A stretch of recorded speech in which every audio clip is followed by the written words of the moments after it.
Setelah ilmuwan menetapkan 8 planet dan 200 satelit di tata surya, kita jadi makin tahu soal semesta ini. Tapi ternyata sebagian besar misterinya masih belum terkuak. Pemahaman kita masih sangat minim dan diduga tata surya kita punya planet ke-9. Ilmuwan menyebutnya sebagai planet X atau planet Nine. Planet yang belum ditemukan ini kemungkinan ada di luar Neptunus. Orbit asteroid dan planet kerdil di situ telah berubah tanpa diketahui alasannya. Bisa aja kan, di situ memang ada planet X. Cerita soal planet misterius ini sudah ada sejak lebih dari seabad yang lalu dan pencetusnya adalah Percival Lowell. Dia memang ngefans berat dengan ruang angkasa. Selain kumisnya melipis, uang di dompetnya juga nggak pernah tipis. Namanya juga orang kaya kan? Dengan uangnya itu, dia mendirikan observatorium di Arizona yang khusus meneliti pergerakan Uranus dan Neptunus. Gaya gravitasi kedua planet ini lebih lemah dari planet lain di tata surya kita. Dan kemungkinan besar di situ ada objek raksasa yang menariknya keluar dari lintasan. Pada tahun 1906, Lowell mengusulkan teori kalau di luar Neptunus kemungkinan ada planet. Dan planet ini telah menjadi biang kerok atas terjadinya fenomena aneh di area tersebut. Lowell kemudian menamainya sebagai planet X. Lalu pada tahun 1930, Clyde Tombaugh menemukan Pluto di Observatorium Lowell. Pola orbit aneh itu pun akhirnya bisa dicari tahu. Tim Lowell sangat antusias menyambut penemuan ini, tapi euforia mereka nggak bertahan lama. Rupanya ukuran Pluto terlalu kecil dan planet ini nggak cukup ngefek bagi planet lain di sekitarnya. Jaraknya juga terlalu jauh dan lagi-lagi mereka dibikin bingung. Kalaupun memang ada, planet X diperkirakan 10 kali lebih besar dari Bumi dan radiusnya 4 kali lipatnya. Planet ini mengorbit matahari minimal selama 10.000 tahun dan jaraknya dari matahari kurang lebih 200 kalinya bumi, atau 600 satuan astronomi dari pusat tata surya kita. Buat tambahan aja nih, satu satuan astronomi setara dengan jarak dari bumi ke matahari. Kesannya kok jauh banget ya? Padahal sih enggak. Jarak antar objek di ruang angkasa biasanya diukur dalam satuan tahun cahaya. Dan satuan astronomi jauh lebih kecil.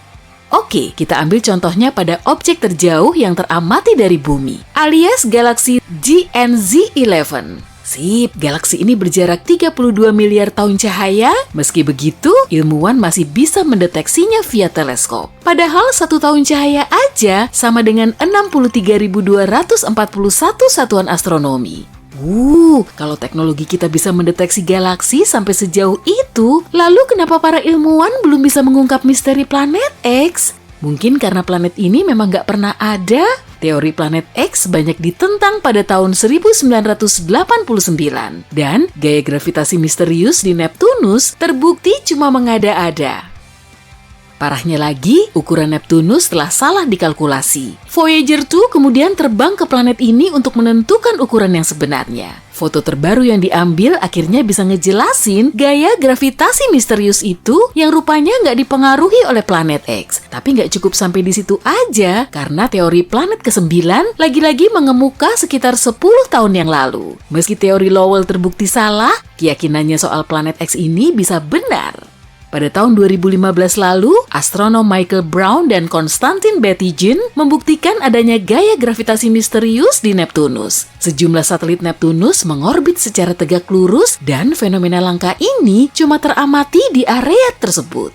Gerakan gugusan asteroidnya juga khas dan pastinya nggak akan mungkin cuma asal gerak. Malahan ada juga loh satelit yang arah geraknya berlawanan dari matahari, nggak seperti kebanyakan objek lain. Ada juga planet kerdil Sedna yang tertarik ke suatu objek bersama 6 planet kerdil lain. Dan semua planet kerdil ini bergerak ke arah yang sama.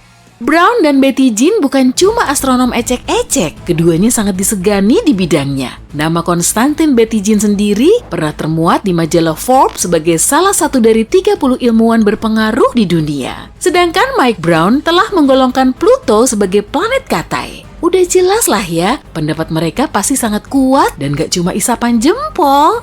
Tapi keberadaan planet X cuma bisa dibuktikan dengan pencarian yang tentunya sangat sulit dilakukan karena mereka perlu menggunakan metode transit fotometri. Jadi intinya, mereka perlu mengamati sejumlah bintang dalam waktu lama serta mendeteksi cahaya redup yang terpancar. Cahaya yang meredup ini bisa saja disebabkan oleh planet yang menghalangi objek lain. Kalaupun memang begitu, berarti keberadaan planet X juga bisa dibuktikan. Nah, agar metode ini bisa berhasil, Bumi, planet X, dan matahari harus berada dalam satu garis lurus. Kondisi kayak gini sangat jarang terjadi. Kalau nggak gitu, cahayanya nggak akan redup. Lagi pula metode ini cuma bisa diterapkan pada planet yang jaraknya lebih dekat dari Bumi ke matahari. Wah, berarti cuma Venus dan Merkurius dong. Kalau jaraknya lebih jauh dari Bumi, teknik seperti ini cuma akan buang-buang waktu. Sebagai alternatif, ilmuwan bisa mencari kandidat planet dengan teleskop canggih. Tapi sekali lagi, cara ini akan sangat sulit dilakukan. Objek terjauh yang bisa teramati di tata surya kita adalah planet kerdil far far out. Tapi jaraknya cuma 140 satuan astronomi dari matahari, atau 1/4 kalinya jarak ke planet X. Kita bisa melihat benda karena adanya cahaya. Dan matahari bisa terlihat jelas karena telah memancarkan cahaya kuat, sedangkan bulan cuma memantulkan cahaya matahari, kemudian bisa kita lihat. Sebetulnya cahaya bulan lebih redup dari objek lain di langit malam, pantulan cahayanya kelihatan lebih terang karena posisi bulan lebih dekat dengan bumi. Tapi kalau jaraknya lebih jauh, sudah pasti akan kelihatan lebih redup. Di planet X beda lagi sih, semua objek di tata surya kita terkena cahaya matahari. Karena pantulan cahaya ini kita bisa mendeteksinya, sedangkan planet X sangat jauh dari matahari sehingga sangat sulit dilihat. Cahayanya juga super redup dan kita cuma bisa mengamatinya saat cuaca tertentu dengan teleskop super canggih. Brown dan Betty Jean telah mendirikan teleskop Subaru yang paling top di puncak gunung berapi Dorman di Hawaii. Teleskop besar ini mampu menangkap sinar lemah dari objek langit yang sangat jauh, tapi lokasinya perlu dicari tahu dulu. Sebelum mereka benar-benar tahu lokasi planet X ini, semua prosesnya akan sulit terrealisasikan. Selain itu, planet X ini terlihat paling cerah cuma selama 3 malam setiap tahun. Proses pencariannya memang nggak mustahil, tapi sangat sulit dilakukan. Malahan, kebanyakan astronom udah nyerah. Mereka menganggap planet X nggak pernah ada, dan akhirnya menyimpulkan kalau itu cuma mitos. Menurut teori terpopuler, gaya gravitasi misterius itu disebabkan oleh lubang hitam kecil. Lubang hitam ini bisa menarik planet ke dalam, tapi nggak apa-apa, ukurannya cuma kecil kok. Dan nggak bisa tiba-tiba nyedot planet ke dalamnya. Jadi, bumi kita masih aman seenggaknya sampai sekarang. Teori lubang hitam juga punya kelemahan karena objek ini sangat sulit dilacak. Dan meskipun masanya sebesar planet X, pusat lubangnya akan mengecil sampai seukuran jeruk. Jadi percuma aja pakai teleskop. Untuk mendeteksi lubang hitam, kita perlu nyari sinar gamma yang terpancar oleh objek yang jatuh ke dalamnya. Atau bisa juga dengan mengirim ratusan pesawat ruang angkasa mini. Pesawat ini nantinya akan mendekati lubang tersebut dan saat pesawatnya tertarik masuk, kemungkinan kita juga akan bisa mendeteksinya. Tapi sebaiknya jangan menitik beratkan pada teori Brown dan Betty Jean karena teori ini baru saja didokumentasikan oleh NASA. Dan sebelum ada bukti kuatnya, mari kita berasumsi kalau planet X mungkin saja memang ada.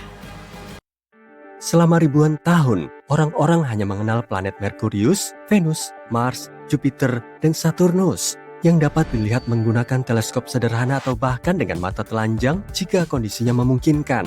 Tapi pada akhir abad ke-18, seorang astronom terkenal bernama Sir William Herschel menemukan sebuah planet baru yang berwarna biru es. Awalnya mereka mengira itu adalah bintang, tapi kemudian menyadari itu sebuah planet. Sekarang kita mengenalnya sebagai Uranus, sebuah planet yang jaraknya lebih dari 19 kali lipat jarak bumi ke matahari. Saking jauhnya, Uranus butuh waktu 84 tahun untuk menyelesaikan 1 kali putaran mengelilingi matahari. Selain itu, astronom ini juga menemukan banyak hal menarik lainnya di luar angkasa, seperti bintang ganda dan nebula. Pada pertengahan tahun 1800-an, para ilmuwan melihat ada sesuatu yang menarik Uranus dan menggeser orbitnya.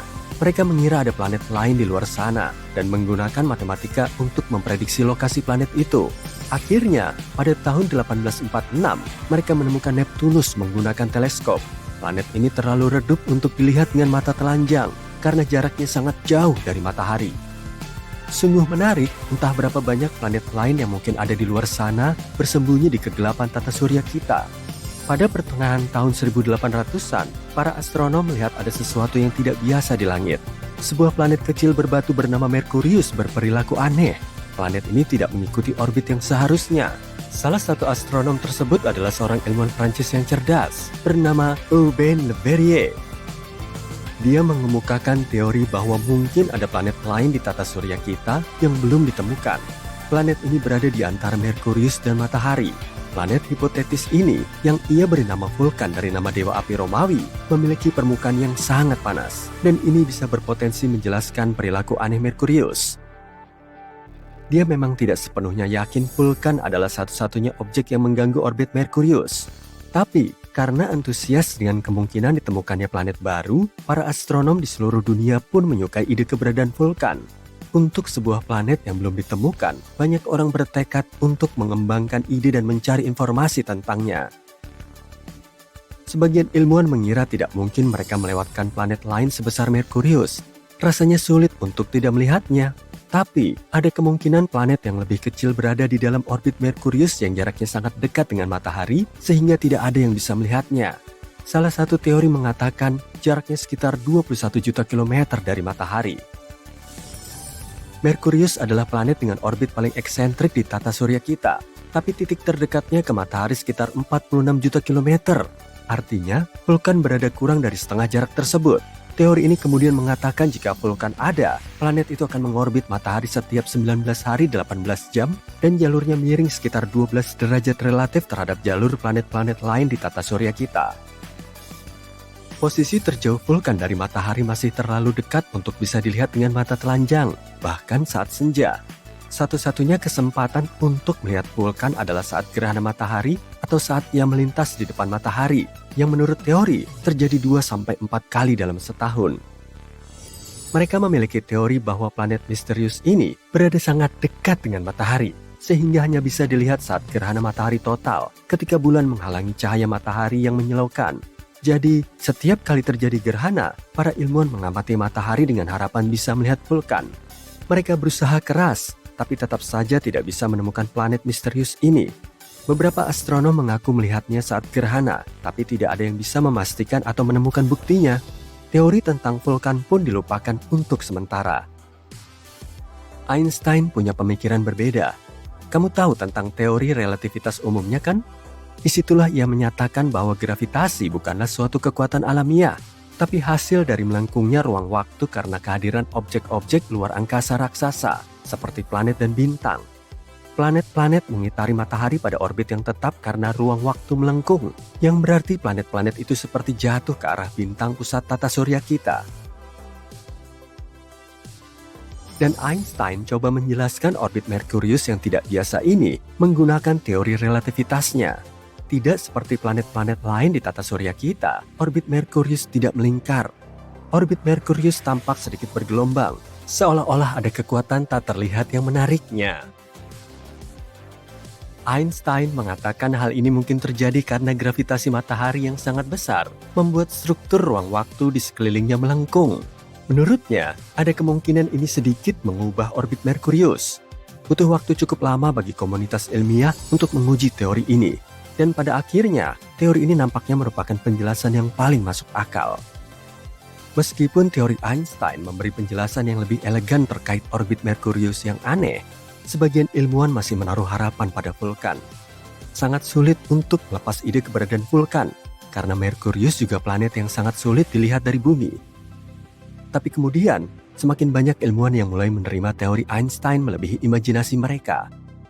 Dan mereka pun mengamati gerhana matahari total, khususnya untuk menguji teori relativitas Einstein, bukan karena Vulkan.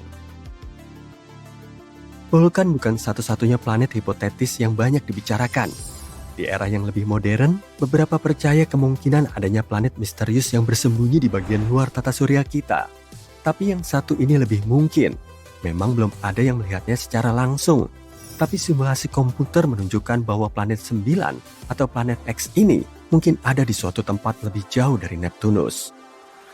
Neptunus dan planet X bisa jadi berukuran sama. planet X mungkin 10 kali lebih masif daripada Bumi dan mengitari matahari dalam orbit lonjong yang jaraknya sekitar 20 kali lebih jauh dari matahari daripada Neptunus. 1 tahun di sana bisa berlangsung antara 10.000 hingga 20.000 tahun Bumi. Sebagai perbandingan, 1 tahun di Neptunus berlangsung selama 165 tahun Bumi. Objek sebesar ini yang bergerak di luar Neptunus bisa menjelaskan orbit yang tidak biasa dari objek-objek kecil di sabuk Kuiper. Sabuk Kuiper adalah area di tata surya kita yang berada di luar Neptunus dan orbitnya. Dan kemungkinan besar ada banyak asteroid, komet, serta benda-benda kecil lainnya di sana yang sebagian besar tersusun dari es. Ada planet hipotetis lain yang bernama Nibiru. Masih ingat rumor soal kiamat pada tahun 2012? Salah satu skenario yang populer adalah Nibiru akan menabrak planet tempat tinggal kita di akhir tahun itu. Tentu saja itu tidak terjadi. Kita masih baik-baik saja, tapi ide soal Nibiru tampak menarik. Ceritanya dimulai pada tahun 1970-an, ketika seorang pria bernama Zecharia Sitchin menyebut Nibiru dalam bukunya The 12th Planet dan menyatakan planet ini mengelilingi matahari setiap 3.600 tahun. Tapi, sebuah planet dengan orbit eksentrik seperti itu mustahil tidak mengganggu planet-planet lain di tata surya kita dengan gravitasinya. Dan jika Nibiru benar-benar mendekati bumi pada tahun 2012, kita seharusnya bisa melihatnya dengan mata telanjang.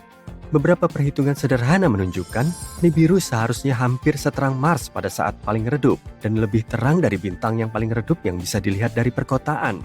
Ya, mungkin kita akan lebih beruntung dalam 3.500 tahun ke depan. Pada tahun 2011, sebuah komet yang dinamai Elenin muncul dan banyak orang mengira itu adalah Nibiru.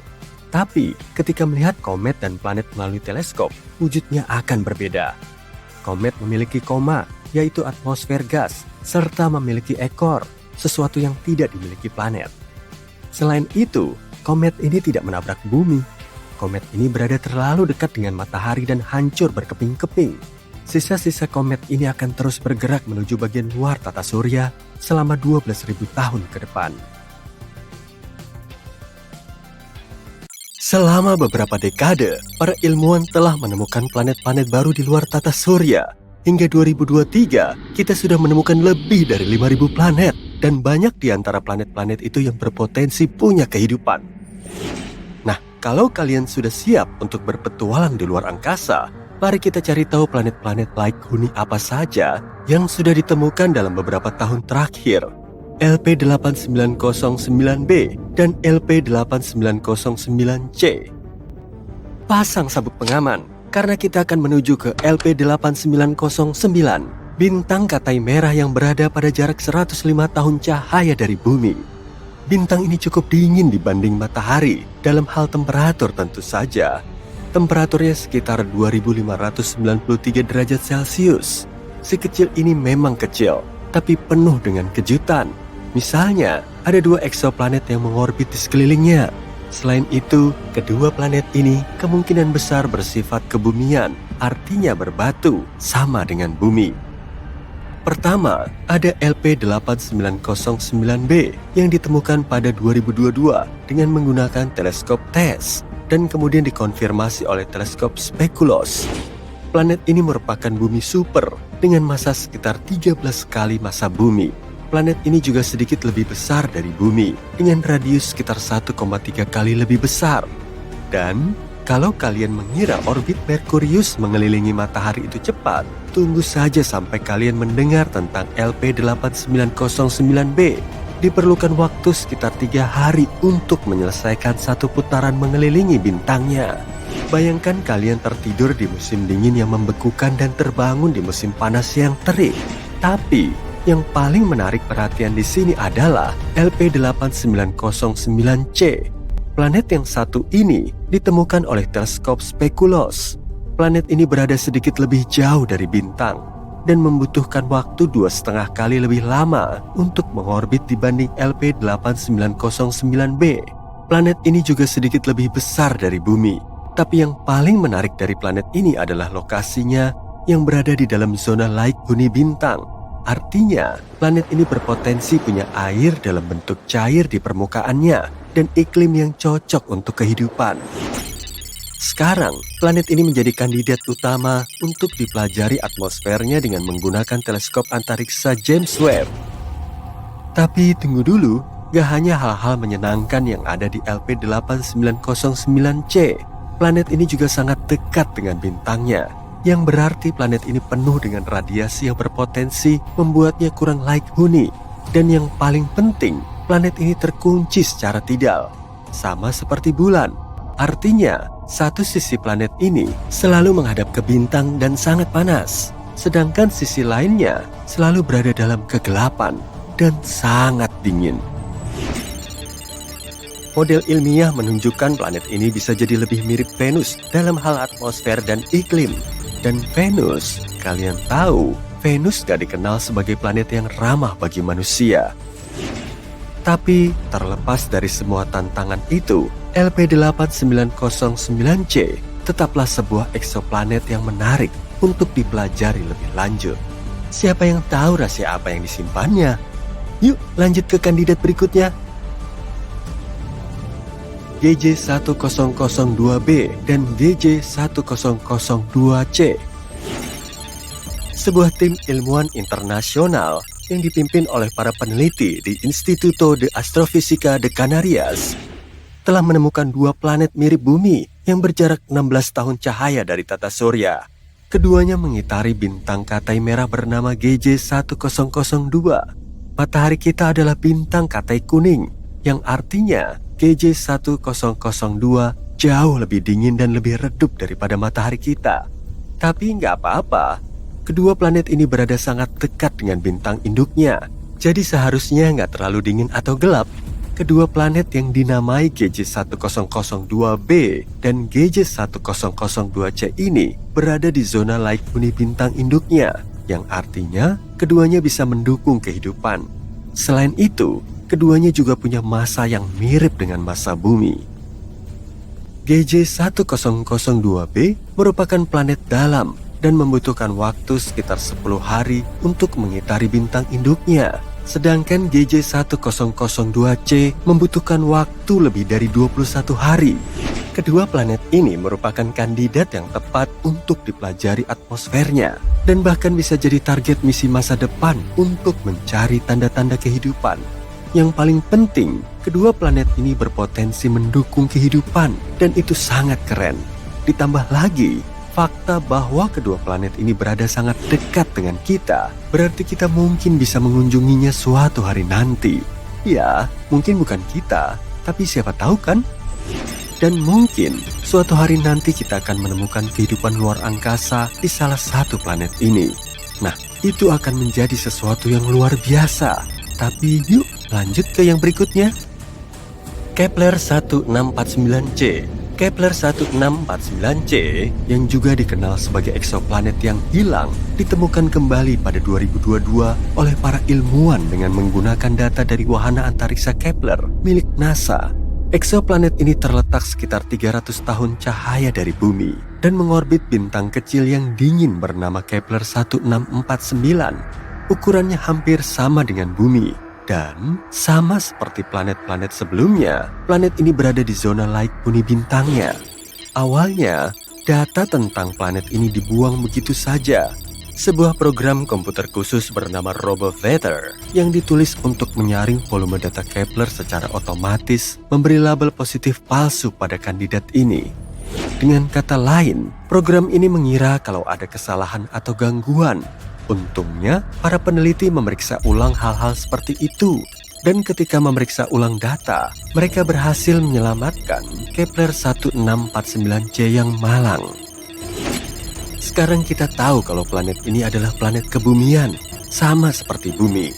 Dan kalau memang mengandung air, mungkin saja ada kehidupan di sana.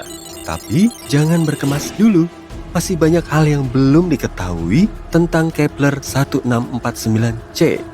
Misalnya, kita belum tahu seperti apa atmosfernya atau seperti apa permukaannya. Bisa jadi planet ini terkunci secara tidal, seperti halnya LP8909c. Hal itu nggak menyenangkan, karena itu Kepler 1649c layak untuk diteliti lebih lanjut. Mungkin planet ini bisa jadi tempat yang cocok untuk kita jadikan tempat berlibur di masa depan. Jangan lupa bawa tabir surya yang banyak ya, karena planet ini cukup dekat dengan bintangnya dan bisa jadi sangat panas. Kepler 1638b, eksoplanet ini terletak sekitar 5.000 tahun cahaya dari bumi di rasi bintang Cygnus. Planet ini juga berada di zona laik huni bintang induknya. Planet ini ditemukan pada 2020 oleh wahana Kepler melalui proses yang disebut transit.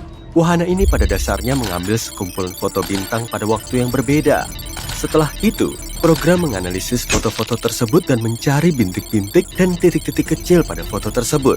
Perubahan kecil pada kecerahan ini bisa jadi menandakan kalau ada planet yang sedang melintas di dekat bintang. Kepler 1638b agak aneh dibanding kebanyakan eksoplanet yang sudah ditemukan. Masanya 4 kali massa bumi dan punya radius 2 kali radius bumi, sehingga planet ini disebut sebagai eksoplanet bumi super. Periode orbitnya sekitar 260 hari, cukup dekat dengan bumi. Dan itu bagus.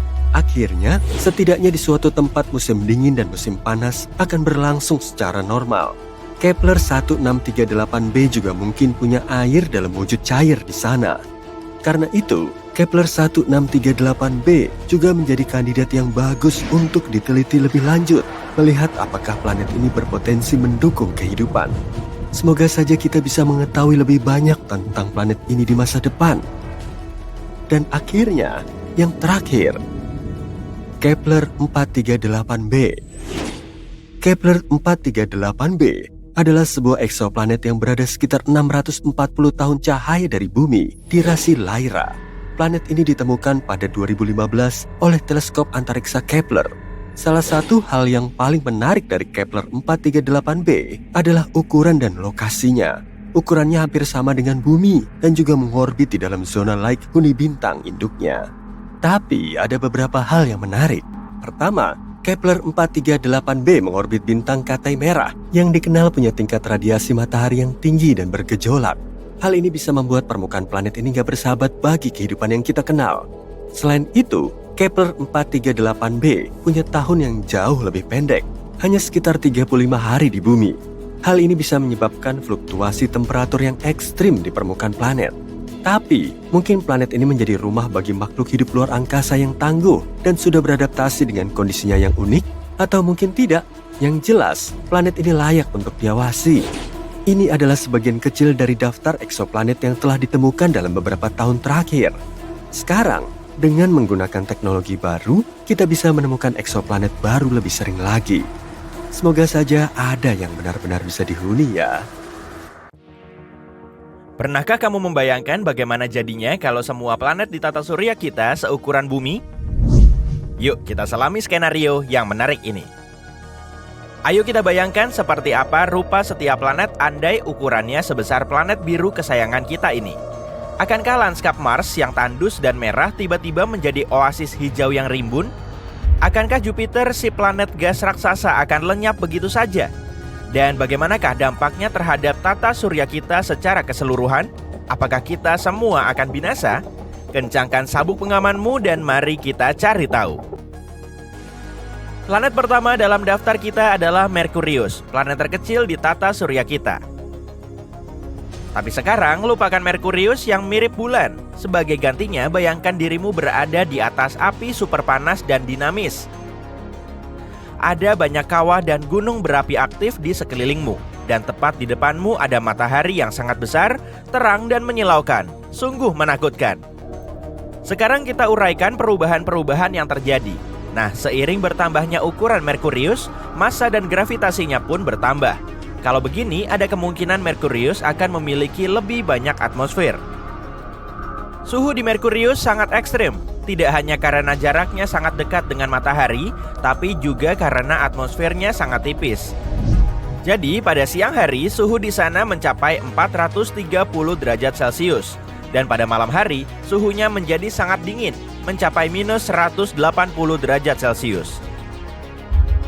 Tapi saat gravitasinya lebih kuat, Merkurius bisa memiliki atmosfer yang lebih tebal, jadi panasnya akan terdistribusi dengan lebih baik ke seluruh planet. Dan atmosfer bukan satu-satunya yang membuatnya lebih panas. Kalau Merkurius membesar, maka planet ini mungkin akan mengalami peningkatan panas internal akibat tekanan gravitasi. Dan secara hipotesis, aktivitas tektoniknya bisa meningkat. Dengan kata lain, pemandangannya lebih menarik dengan lebih banyak gunung dan gunung berapi yang sangat aktif. Selamat, kamu telah mengubah Merkurius menjadi seperti Venus. Semua perubahan ini tentu saja nggak menyenangkan bagi kita. Sekarang akan lebih sulit untuk mengirim wahana antariksa ke sana. Jadi, lebih baik Merkurius tetap seperti sekarang saja, kecil, tenang, dan membosankan. Itu berbanding terbalik dengan planet berikutnya, Venus. Lalu apa yang akan terjadi pada Venus jika ia seukuran bumi? Jawabnya, nggak ada. Sama sekali nggak ada yang berubah.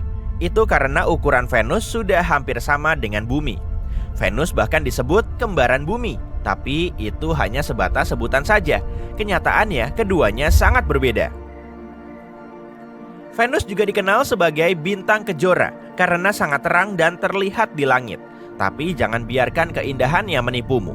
Planet ini adalah salah satu tempat paling tidak ramah di tata surya kita. Permukaannya lebih panas dari pizza yang baru matang, sekitar 480 derajat Celcius. Dan diselimuti awan asam sulfat tebal yang bisa melarutkan manusia yang coba-coba mengunjunginya. Jadi, maaf, kamu nggak bisa jalan-jalan ke sana dalam waktu dekat. Yuk beralih ke planet yang nggak seperti Venus, berpotensi menjadi rumah baru bagi kita, yaitu Mars. Bayangkan kamu berdiri di permukaan Mars, menyaksikan matahari terbenam berwarna biru dan menghirup udara yang menyegarkan. Ya, kamu nggak salah dengar, udara. Selain itu, kamu bisa dikelilingi tanaman, hewan, dan merasa seperti sedang di bumi. Tapi bagaimana bisa? Mars yang lebih besar akan memiliki medan magnet dan gravitasi lebih kuat. Hal ini membuat atmosfernya lebih tebal dan padat. Dan kemungkinan besar Mars akan memiliki lebih banyak gas, termasuk oksigen. Wah, asik! Selain itu, atmosfer yang lebih padat bisa mendistribusikan panas ke seluruh planet. Jadi, Mars bisa menjadi lebih hangat dan nyaman. Dan perubahan yang paling penting adalah air dalam wujud cair. Mars sebenarnya memiliki sejumlah air beku di kutub-kutubnya dan di reservoir bawah permukaannya. Tapi dengan tarikan gravitasi yang lebih kuat, Mars mungkin bisa menstabilkan air berwujud cair di permukaannya. Hore! Tapi nggak semuanya menyenangkan. Mars baru juga akan punya sifat vulkanis. Mars sudah aktif secara geologis, tapi sekarang panas dan tekanan internalnya akan meroket. Itu artinya letusan gunung berapi akan lebih sering terjadi dan lebih dahsyat. Bayangkan betapa serunya menyaksikan letusan seperti itu di planet lain. Itu kalau kamu berhasil lolos dari dampaknya. Secara umum planet ini bisa menjadi lebih hijau dan subur, tapi nggak lebih aman. Tapi tetap saja menyenangkan untuk bisa melihatnya. Sekarang saatnya beralih ke planet-planet raksasa di tata surya kita. Dan kalau tadi kita memperbesar planet-planet sebelumnya, sekarang saatnya kita memperkecil sisanya. Andai Jupiter menjadi 11 kali lebih kecil, wah, itu bakal jadi bencana. Hal pertama yang akan kita sadari adalah perubahan gravitasi. Dan kita menyadarinya karena tidak ada pilihan lain selain pindah ke tempat lain. Jupiter mengalami 30-100 tabrakan dengan asteroid besar setiap tahunnya. Semua itu terjadi karena gravitasi Jupiter sangat kuat yang menarik benda-benda angkasa itu dan melindungi kita. Tapi sekarang si kakak yang melindungi kita berubah menjadi bayi kecil. Katakan hai pada sekumpulan asteroid. Oh, dan ucapkan selamat tinggal kepada Jupiter. Planet ini dikenal akan atmosfernya yang tebal dan berputar-putar. Tapi dengan tarikan gravitasi yang lebih lemah, Jupiter mungkin akan kesulitan untuk tetap di posisinya. Jadi, seiring waktu, Jupiter perlahan lepas ke ruang angkasa, meninggalkan atmosfer tipis yang sebagian besar terdiri dari nitrogen dan oksigen. Kita juga harus mengucapkan selamat tinggal pada penampakan ikonik planet raksasa lainnya, yaitu Saturnus. Perbedaan yang paling mencolok adalah hilangnya cincin yang terkenal itu. Tersusun dari partikel-partikel kecil es dan batuan, cincin-cincin Saturnus merupakan ciri khasnya. Tapi dengan gravitasi sama dengan bumi, partikel penyusun cincin-cincinnya akan jatuh ke planet ini atau berhamburan di luar angkasa. Sayang sekali. Saturnus juga merupakan planet gas raksasa sama seperti Jupiter. Atmosfernya sebagian besar terdiri dari hidrogen dan helium. Tapi, jika ukurannya sebesar bumi, Gas-gas itu akan terkompresi karena gravitasi yang meningkat. Hal ini akan membuat Saturnus menjadi lebih padat. Artinya, ukuran dan bentuk Saturnus secara keseluruhan akan berubah. Menurut teori, jika Saturnus dipadatkan terlalu keras, maka ia bisa menjadi katai coklat. Katai coklat adalah jenis bintang gagal yang kekurangan massa untuk menampung fusi nuklir, tapi memancarkan panas dan cahaya. Jadi, Saturnus bisa saja bukan lagi sebuah planet. Cuaca di sana mungkin juga akan berubah. Semua badai ganasnya seperti badai heksagonal yang terkenal di kutub utaranya akan menjadi lebih lemah dan lebih tenang. Raksasa berikutnya adalah Uranus. Mari kita coba mengecilkan si malang ini. Pertama, gravitasi permukaan Uranus akan jauh lebih lemah daripada sekarang. Atmosfernya juga mungkin akan berubah. Jadi Uranus berukuran lebih kecil, atmosfernya akan lebih tipis dan gas-gas yang dikandungnya berbeda. Planet ini cukup dingin dengan suhu rata-rata minus 214 derajat Celcius. Tapi jika ukurannya sebesar bumi, planet ini mungkin akan sedikit lebih hangat karena rasio volume dan luas permukaannya lebih kecil. Tapi jangan terlalu senang dulu. Planet ini akan tetap jauh lebih dingin daripada tempat terdingin di bumi. Seperti yang kalian lihat, planet-planet gas raksasa nggak mudah dalam menghadapi penyusutan. Kecuali mungkin salah satunya. Anehnya, Neptunus kecil akan menjadi lebih bersahabat. Sebagai permulaan, Neptunus kecil mungkin akan jadi planet berbatu dengan atmosfer sangat tipis. Artinya, Neptunus bukan lagi planet gas raksasa, melainkan planet yang lebih mudah untuk ditinggali manusia dan makhluk hidup lainnya. Bicara soal pergerakan, karena ukurannya yang lebih kecil, gravitasi di Neptunus baru ini hampir sama dengan gravitasi bumi, sehingga kita akan lebih mudah berjalan dan melompat-lompat. Gak akan melayang-layang lagi ke angkasa. Atmosfer asli Neptunus sangat tebal, sampai-sampai kamu hampir gak bisa melihat tangan di depan wajahmu. Dan tekanan permukaannya sekitar 100 kali lipat atmosfer bumi. Tapi, Neptunus yang baru akan jauh berbeda, dengan atmosfer jauh lebih tipis dan tidak terlalu padat. Walaupun masih mengandung metana, air dan amonia, jumlahnya gak sebanyak sebelumnya. Terakhir soal suhunya. Neptunus saat ini sangat dingin dengan suhu rata-rata sekitar minus 223 derajat Celcius. Tapi kalau ukurannya sama dengan bumi, kemungkinan suhunya akan jauh lebih hangat, seperti Uranus. Begitu baru nyaman. Sungguh planet yang luar biasa. Begitulah perubahan yang terjadi pada planet-planet. Tapi apa yang akan terjadi pada seluruh tata surya jika semua planet menjadi berukuran sangat kecil? Sulit untuk diprediksi, tapi yang jelas gravitasi dan orbitnya akan banyak berubah. Kecil kemungkinan salah satunya akan terlempar ke antariksa, bertabrakan satu sama lain atau semacamnya.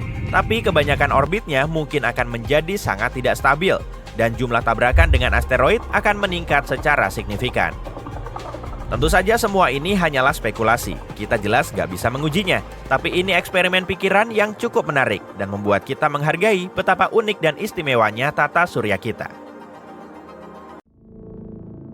Kita sudah menemukan Kepler-22b, eksoplanet kecil di rasi bintang Cygnus. Emang kelihatannya nggak penting, tapi sebenarnya penting. Ini adalah planet pertama yang berada di zona Laik Huni yang ditemukan teleskop Kepler. Berarti mungkin ada air di planet ini. Kalau ada air, mungkin ada kehidupan. Kepler-22b bisa jadi rumah baru kita, jadi perhatikan baik-baik. Menemukan planet baru itu nggak gampang sama sekali loh. Nggak semuanya bisa dilihat lewat teleskop yang super keren, bahkan yang secanggih Hubble sekalipun. Kadang bintangnya kecil dan redup banget sampai susah ditemukan di peta. Seperti Kepler-22, saintis sampai harus menggunakan metode khusus. Pertama-tama mereka mengambil banyak foto bintang itu dalam beberapa periode waktu, lalu mereka mengamatinya dan berpikir, bintang ini punya bintik gelap nggak ya? Kalau ada, mungkin aja itu planet. Foto-foto itu sebenarnya membantu menemukan hal yang penting banget. Misalnya, pertama planet ini ada, kedua, ukuran, radius, dan jarak pada bintangnya. Terakhir, apa kita bisa hidup di sana? Sekarang kita tahu Kepler-22b mirip banget sama planet kita dan kemungkinan bisa jadi bumi kedua. Jaraknya juga deket banget, cuma 635 tahun cahaya. Kira-kira 4,8 kuadriliun kilometer, tapi Kepler-22b salah satu opsi terdekat. Kepler-22, bintang Kepler-22b adalah katai kuning, mirip banget sama matahari kita, ukurannya sama, radiusnya sama, bahkan umurnya hampir sama, 4 miliar tahun. Yang beda cuma terangnya, bintang ini lebih redup kira-kira 20% dari matahari, jadi meski udah berusaha sekeras apapun, bintang ini nggak akan kelihatan malam-malam.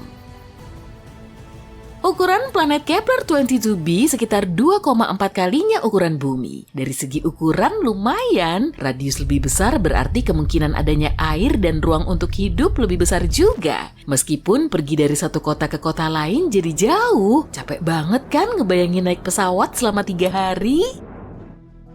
Kita nggak tahu berapa tepatnya masa planet ini, tapi menurut saintis sih lebih berat dari masa bumi. Sebenarnya, masa Kepler-22b bisa mencapai 36 kalinya masa planet kita. Artinya, gravitasinya luar biasa besar. Kalau planet ini 36 kali lebih berat dari bumi, gravitasinya sekitar 6 kali lebih kuat. Ngangkat 9 kilo kentang aja udah susah, apalagi 54 kilo. Ditambah lagi badan kamu bakal jauh lebih berat di sana. Jalan aja butuh otot yang besar, kamu harus jadi atlet binaraga cuma untuk berangkat kerja. Masalahnya, dengan gravitasi sebesar itu, tumbuhan bakal susah tumbuh di sana. Mereka butuh sedikit kebebasan untuk tumbuh dari tanah. Dan hewan, anjing dan kucing kita harus berotot untuk bertahan di sana. Tapi kalau planet ini udah punya hewan atau penghuni lain, kita udah punya gambaran seperti apa wujudnya. Mereka mungkin punya banyak kaki supaya gerak menjadi gampang, nggak tinggi tapi besar banget dan super kuat. Laba-laba raksasa berotot mungkin lebih seram.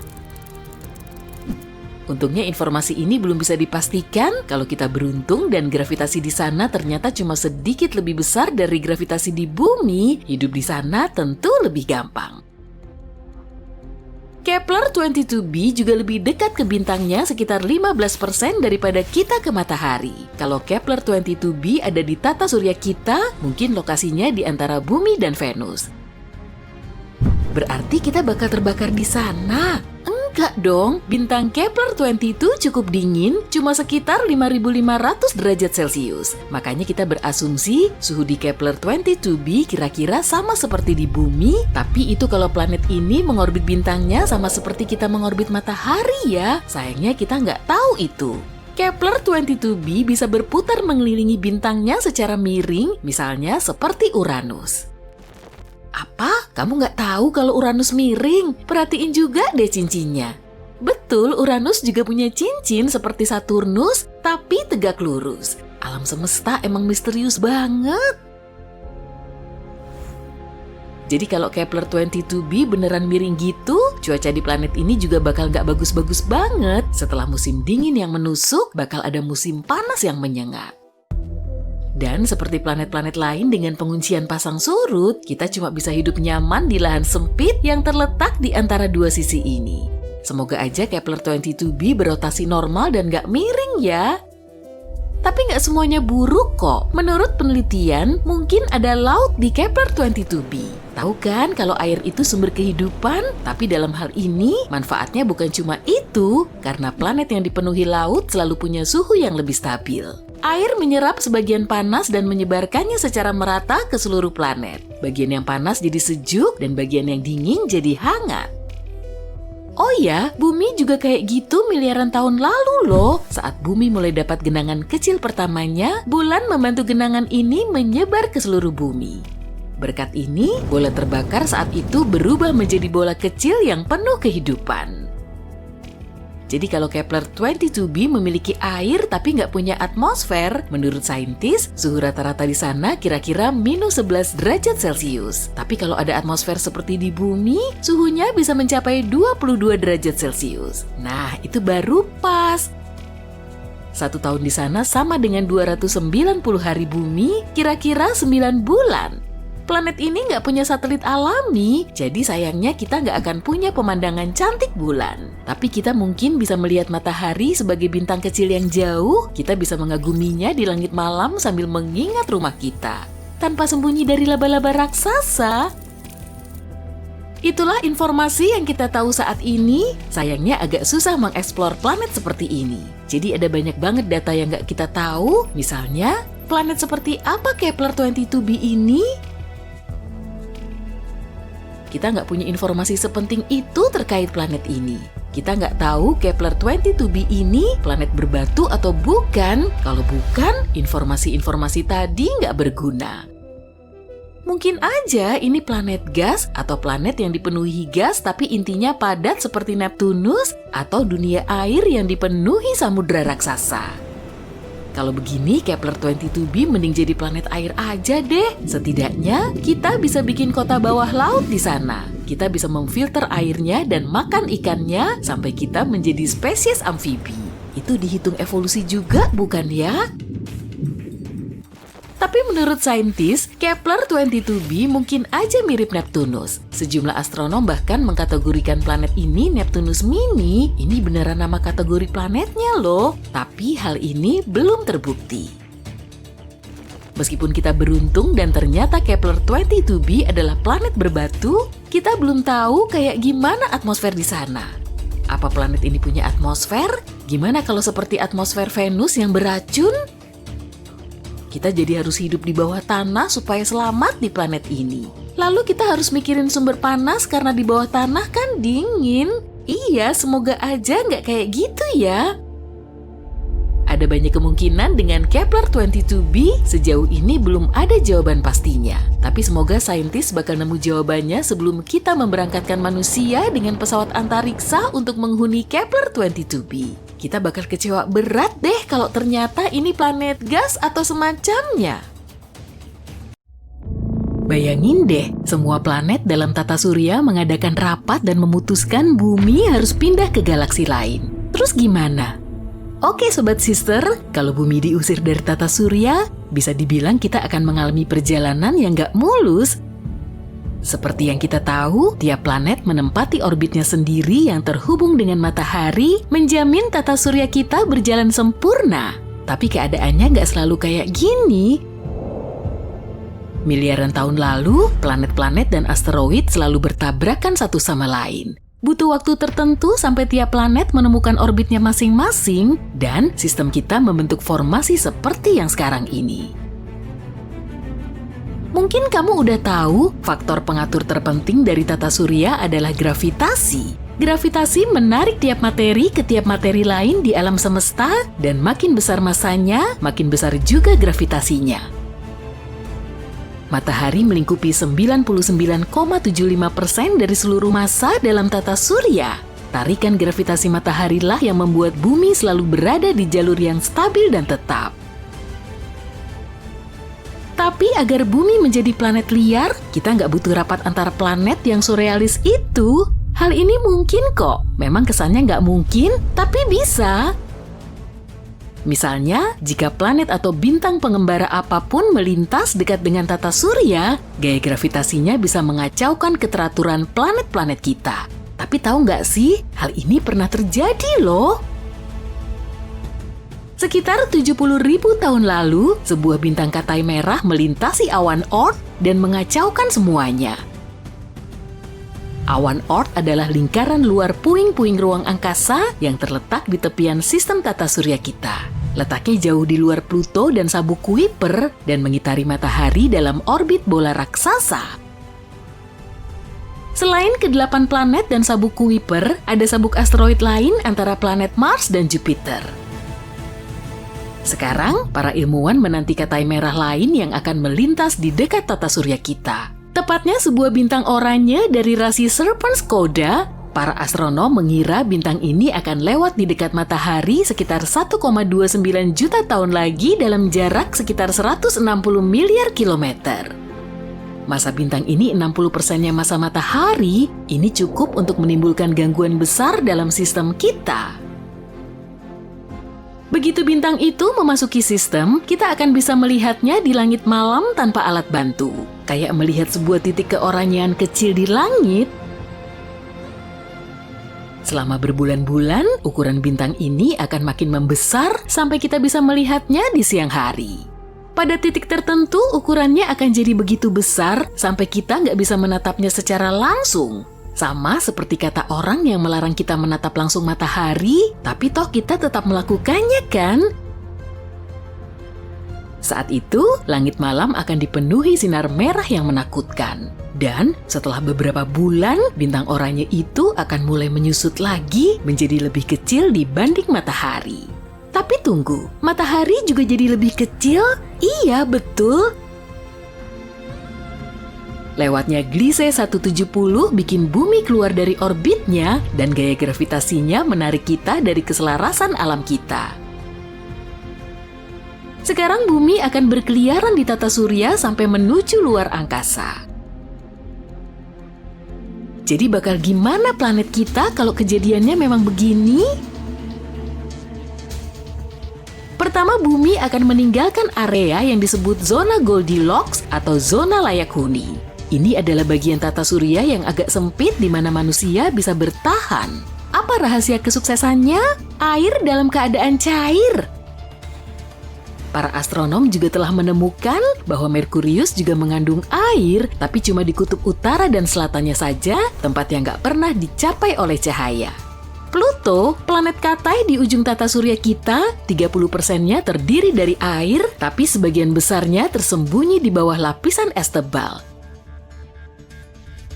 Kalau benar-benar meninggalkan orbitnya yang istimewa itu, bumi akan bergerak di seluruh galaksi dengan kecepatan orbit 108.000 km per jam.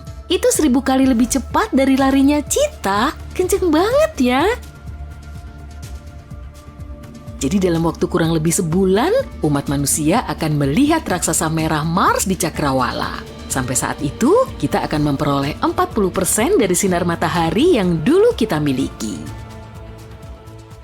Kalau ada yang mau memulai peradaban baru, ini akan jadi momen sempurna. Dengan sinar matahari yang berkurang, tanaman akan lebih sulit melakukan fotosintesis, maka sebagian besar flora di planet kita akan mulai lenyap.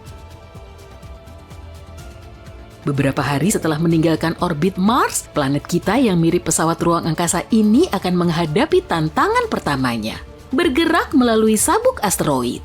Ini adalah kumpulan objek batu metalik kecil, pada dasarnya ini adalah sisa-sisa peristiwa Big Bang yang membentuk tata surya kita 4,6 miliar tahun lalu. Jadi sedikit banyak kita kayak berjalan menembus waktu ya. Untungnya jarak antar satu asteroid dengan yang lainnya sekitar 965.000 km. Jadi setelah melewati satu asteroid, kita butuh waktu sebelum bertemu dengan yang berikutnya. Kalau berhasil melalui perjalanan ini dengan selamat, maka kita akan melihat raksasa gas pertama di galaksi kita, Jupiter. Sampai sejauh ini bulan kita yang setia masih mengikuti selama kita bergerak di dalam tata surya. Tapi, massa Jupiter yang sangat besar bisa mencuri bulan kita. Bagaimanapun, gravitasi Jupiter 2 kali lebih kuat dibanding gravitasi bumi. Kalau benar-benar bergabung dengan orbit Jupiter, bulan kita akan menjadi setidaknya bulan ke-80-nya Jupiter. Kalau menurutku sih agak kebanyakan ya. Pada titik perjalanan ini, suhu atmosfer bumi akan turun drastis sampai minus 145 derajat Celcius. Jadi kehidupan di bumi mungkin cuma akan ada di tempat-tempat tertentu. Sebagian besar air di planet kita akan membeku di titik ini, tapi hanya di permukaannya. Berkat aktivitas inti bumi yang memanaskan lautan kita dari bawah, panas bisa dilepaskan dan membuat sebagian air tetap dalam kondisi cairnya. Sebenarnya, inti bumi akan tetap aktif selama miliaran tahun setelah bumi meninggalkan orbitnya. Dalam kasus ini, mikroba yang hidup di dekat lubang-lubang hidrotermal akan berkembang. Tapi mungkin juga ada sedikit kehidupan di dekat panas yang tersedia oleh lubang-lubang termal di atas permukaan bumi, seperti di Taman Yellowstone.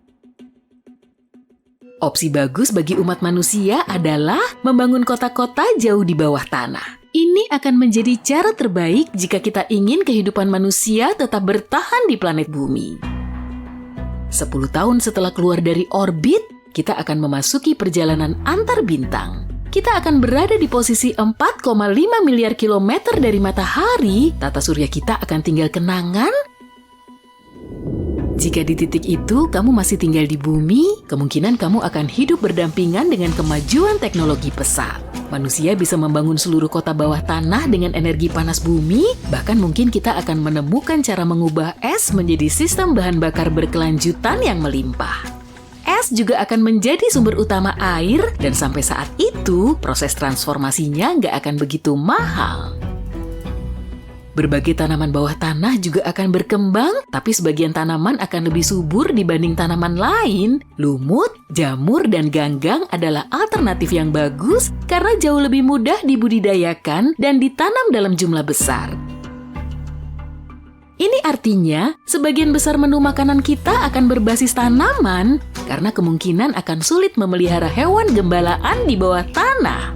Umat manusia akan bisa bertahan hidup selama ribuan tahun dengan cara ini. Jika bumi kebetulan melewati bintang yang memiliki planet layak huni, kita bahkan bisa mencoba membangun rumah di planet lain. Penerbangan ruang angkasa akan menjadi lebih mudah tanpa halangan atmosfer. Jadi iya, ide menjelajah planet lain kelihatannya nggak akan terlalu aneh dalam kasus ini. Satu-satunya hal yang kita harap tidak terjadi adalah bumi menuju lubang hitam. Kalau itu terjadi, sebut aja kita semua akan berubah menjadi spaghetti. Nggak beneran gitu sih, tapi kita akan mengalami proses yang disebut spaghettifikasi. Dalam hal ini, planet bumi dan semua yang masih hidup di atasnya akan terregang secara vertikal sampai pada titik, menghilang. Tapi itu bahasan untuk video lain ya. Untungnya, meski semua ini bisa saja benar, kita nggak bakal serta-merta mengalaminya. Berkat kemajuan ilmiah dan teknologi, kita akan mampu memprediksi jika sebuah bintang akan terlalu dekat melewati planet kita. Dan meski nggak bisa menghentikan sebuah bintang, hampir dipastikan kita bisa membuat persiapan. Jadi siapa tahu, mungkin generasi mendatang akan menonton video ini dan terkejut dengan betapa persisnya perhitungan kita tentang masa depan. Alam semesta kita dipenuhi hal-hal yang menakjubkan dan juga menakutkan. Kamu pasti sudah akrab dengan kuasar, lubang hitam, materi gelap, dan sebagainya. Tapi apa kamu siap mengetahui kengerian luar angkasa lain yang belum pernah kamu dengar? Apa kamu ingin mengunjungi dunia teraneh di alam semesta? Oh iya, bukan aku loh yang membuat daftar ini, melainkan NASA sendiri. Selamat datang di galaksi kengerian, koleksi Halloween NASA yang menakjubkan. Mari ikut denganku dalam perjalanan ke beberapa planet dan tulis di kolom komentar planet mana yang menurutmu paling mengerikan. Pasang sabuk pengamanmu. Tujuan pertama kita adalah raksasa gas bernama Trace 2B. Letaknya 750 tahun cahaya dari kita. Jika memakai pesawat antariksa biasa, kita akan sampai di sana dalam 10 juta tahun. Trace 2B mengorbit sebuah katai kuning, bintang yang mirip matahari kita. Beratnya sekitar 1,5 kalinya Jupiter. Tapi, apa istimewanya? Nah, kalau takut gelap, kamu pasti ogah ke tempat ini. Ini adalah planet malam abadi yang paling gelap dari semua planet yang kita kenal. Tapi letaknya tidak terlalu jauh dari bintangnya. Jadi, kenapa gelap? Masalahnya, permukaan Trace 2B memantulkan cahaya dengan lebih buruk dibanding batu bara. Oleh karena itu, tampak seperti tak ada cahaya sama sekali di sana. Kalau kamu terbang melintasi permukaan planet ini, rasanya akan seperti berjalan memakai penutup mata. Oh, sebentar. Sebenarnya ada cahaya di sana. Cahaya merah tua menakutkan yang mengelilingi permukaan planet ini. Cahaya ini diciptakan oleh atmosfer yang terbakar, yang membuat Trace 2B menjadi planet panas. Udara di sana bahkan lebih panas daripada lava. Oh, tapi kalau kamu kira itu sudah seram, biar kutunjukkan tempat berikutnya dalam perjalanan horor kita. NASA pun agak blak-blakan saat menamai planet ini. Tempat selanjutnya bukan cuma satu planet, melainkan 3 sekaligus. Letaknya juga lumayan jauh, 2300 tahun cahaya dari matahari. Kita bisa sampai sana naik pesawat dalam waktu sekitar 35 juta tahun. Ketiga planet ini berada di konstelasi Virgo dan ketiganya sangat ringan, jauh lebih ringan daripada bumi. Ketiga eksoplanet ini dinamai Poltergeist, Draugr, dan Phobetor. Keren juga ya, alasannya adalah masing-masing planet ini akan segera menjadi hantu. Masalahnya, mereka tidak mengitari bintang, melainkan mengitari pulsar. Pulsar adalah bintang neutron yang berputar dengan medan magnet yang sangat kuat. Simpelnya, ini adalah bintang yang kelak akan meledak. Setelah meledak, pulsar biasanya memancarkan pulsa yang sangat kuat sehingga menyebabkan bintang berputar dengan kecepatan tak terbayangkan, yaitu beberapa ribu putaran per detik. Pada saat yang sama, pulsar terus memancarkan pulsar elektromagnetik yang memengaruhi apa saja di sekitarnya. Jadi kamu mungkin sudah menebak apa yang akan terjadi pada planet-planet zombie kita. Mereka secara perlahan dan bertahap dihancurkan di bawah pengaruh radiasi yang sangat besar. Suatu hari, planet-planet itu akan menghilang tanpa jejak. Planet mirip hantu yang mengorbit bintang mayat hidup. Yep, dunia zombie adalah nama yang cocok untuk mereka. Tak heran kalau para ilmuwan menjuluki pulsar ini sebagai Lich, meski nama resminya agak panjang. Tapi paling enggak, ketiga planet ini tetap setia bersama sampai akhir. Nama planet ini panjang sekali. Siap-siap ya. HD 189733b. Jarak raksasa gas ini 65 tahun cahaya dari kita. Kita akan butuh waktu sekitar 1 juta tahun untuk sampai ke sana naik pesawat antariksa. HD, apa ya tadi? Planet ini sedikit lebih besar dari Jupiter dan mengorbit bintangnya, sebuah katai oranye, sendirian. Sepintas, planet ini mungkin tampak ramah, warna birunya indah dan beberapa lingkaran di permukaannya. Agak mirip langit musim panas atau busa di atas ombak laut, kan? Hoho, penampilan emang bisa menipu ya. Planet ini punya warna biru kobalt yang cantik karena atmosfernya yang berkabut dan terbakar. Atmosfer ini mengandung silikat yang mengembun saat dipanaskan. Dengan kata lain, awan di planet ini menurunkan hujan yang terbuat dari kaca. Ya, di sini hujan pecahan kaca panas. Oh, dan kalau belum cukup, ada angin kencang di permukaannya yang bergerak dengan kecepatan 8.690 km per jam. Sebagai perbandingan, angin tercepat di bumi punya kecepatan 408 km per jam, sekitar 20 kali lebih lemah. Dan oleh karena itu, ratusan ribu pecahan kaca meluncur secara horizontal melintasi permukaan planet ini dengan kecepatan yang sangat tinggi. Buat kalian yang mau mendarat di sini, silakan turun dulu. Oh iya, hujan aneh di sini bukan satu-satunya di alam semesta kita. Misalnya, ada hujan besi cair di planet Timidium. Atau apa yang disebut planet karbon. Keberadaannya belum terbukti, tapi jika memang ada, akan ada bertonton awan hitam beracun. Dan akan turun hujan bensin murni serta aspal cair panas di sana.